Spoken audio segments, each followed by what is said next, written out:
If you've seen my videos here before, you know I'm a fan of budget, or maybe I should say more value-conscious phones. I'm willing to settle with some trade-offs just as long as I hit closer to that $500 range, especially these days.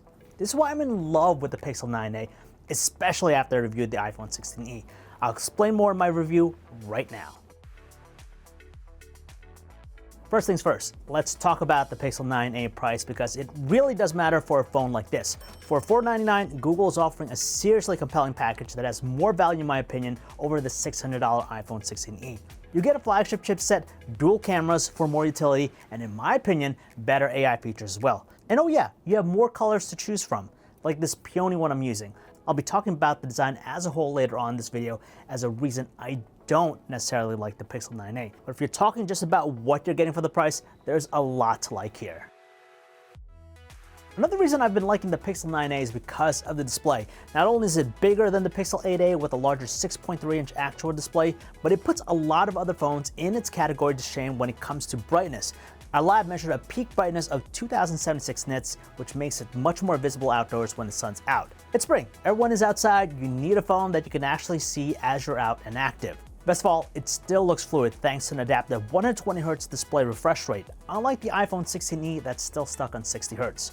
One caveat I noticed, however, while it technically has an OLED screen, the 9a lacks the iridescence I see from other OLED panels like the one on the Pixel 9, meaning the colors don't pop as much. Still, it's easily a much better screen than most other budget phones. The reason that we're even talking about the Pixel 9a in the first place is because it has the same Tensor G4 chip found on the Pixel 9 Pro. This is a big deal because it's a flagship caliber chip that can make a phone that's several $100s less run very smoothly. Now, compared to the iPhone 16e, it's interesting because the results don't indicate that the Pixel 9a performs better than the iPhone 16e, but I've been using the 9a for a week and I haven't noticed any performance issues or hiccups whatsoever. I linked our benchmark scores in the description if you want to check those out. Also, the latest Gen Tensor chip gives the Pixel 9a nearly the same set of AI features as you'll find in the rest of the Pixel 9 lineup.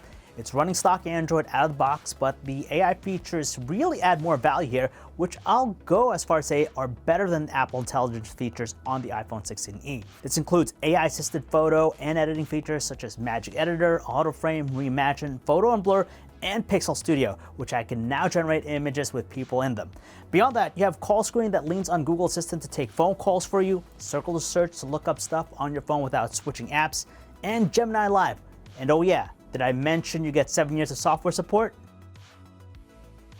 Let me say this about the camera. I prefer this over the iPhone 16e. So to all of you who would say that I always pick iPhones in our camera comparison videos, can chill, okay? The 9a comes with a new 48 megapixel paired with a 13 megapixel ultra wide. The main camera is down from last year's 64 megapixel one with the Pixel 8a, but don't be alarmed because this has a faster f1.7 aperture. I like this camera setup more than the iPhone 16e because of the ultra-wide camera's wider coverage, which is perfect for the landscapes and group photos. The Pixel 9a has better selfie and low-light performance too. iPhone still might have the edge when it comes to processing zoom, but the 9a can get much closer up for those macro shots.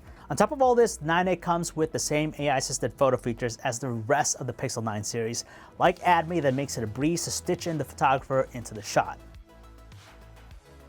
The last reason to buy the Pixel 9a before I get into reasons to skip is the battery life. It's a slightly larger phone, and as a result, Google gave it a larger 5100 mAh battery, and paired with the power efficiencies of the Tensor G4, it easily cruises past the Pixel 8a and iPhone 16e at 13 hours and 8 minutes on a single charge. That's a significant jump from the Pixel 8a, which topped out at 11 hours and 21 minutes. Let's go back to design. I kind of indicated this earlier, but I'm not totally sold on the Pixel 9a's design as a whole. Don't get me wrong, it's great that Google went after a flush camera design, but it sort of takes away from the Pixel identity I'm used to getting with the camera bar. I'll say this about design, it now has flat edges and rounded corners, which many of you were quick to point out on our socials that it looks awfully like an iPhone. I think that makes the Pixel 9a a bit boring, but hey, I guess that's what phone cases are for. The biggest difference between the Pixel 9a versus Pixel 9 Pro phones, and probably my biggest disappointment with the 9a overall, is that you only get a month's worth of Gemini Advanced with the purchase of your new phone. Most people might not care as much, but I know how handy it is because of how it has deep research, which can basically do research for you on certain topics using resources I ask from the web. It's just the type of thing where you probably can't even learn all the ways to use Gemini Advanced in only a month, and then all these awesome features get paywalled. Then you'll have to pay $20 per month or $240 per year, and I'd argue that it undermines the value proposition that's so key to a phone like this. So, all things considered, is the Google Pixel 9a the smart choice for your next smartphone? If you prioritize affordability, long battery life, a bright display, and access to incredibly useful AI features, then absolutely. It offers a compelling package that easily surpasses the Pixel 8a, but it's a much stronger challenger to the iPhone 16e. But what do you guys think? Let me know your thoughts in the comments below and what phone you want me to review next. Don't forget to like and subscribe if you enjoyed watching. I'm John V, and I'll see you in my next video.